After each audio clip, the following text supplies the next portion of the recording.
বাংলা একাডেমিতে ১৭৫ নিয়োগ জালিয়াতির খোঁজে অভিযানে দুদক। দুদক বলছে ২০২২ সালে কর্মকর্তা কর্মচারী বিভিন্ন ক্যাটাগরিতে ১৮০ জনের বিজ্ঞপ্তি দেয় বাংলা একাডেমি। ৫০,০০০ নিয়োগ প্রার্থীর কাছ থেকে অন্তত ২ কোটি টাকা জমা হয়। এর মধ্যে অর্ধ কোটি টাকা লুটপাট করে তখনকার মহাপরিচালক নুরুল হুদা সহ অন্যান্যরা।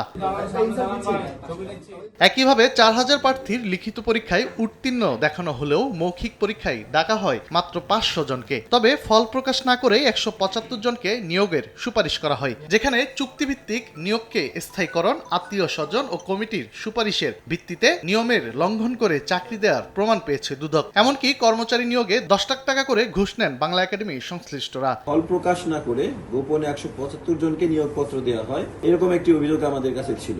যারা এই নিয়োগ কমিটিতে ছিলেন, যারা কার্যনির্বাহী পরিষদে ছিলেন, তাদের অনেক আত্মীয় স্বজনকে এই নিয়োগে অন্তর্ভুক্ত করা হয়, এরকম একটি অভিযোগ আসে। আমরা সেই প্রেক্ষিতে আসলে অভিযান চালাই। নতুন লাক্স যা ত্বককে করে কোমল আর দেয় ব্রাইট গ্লো।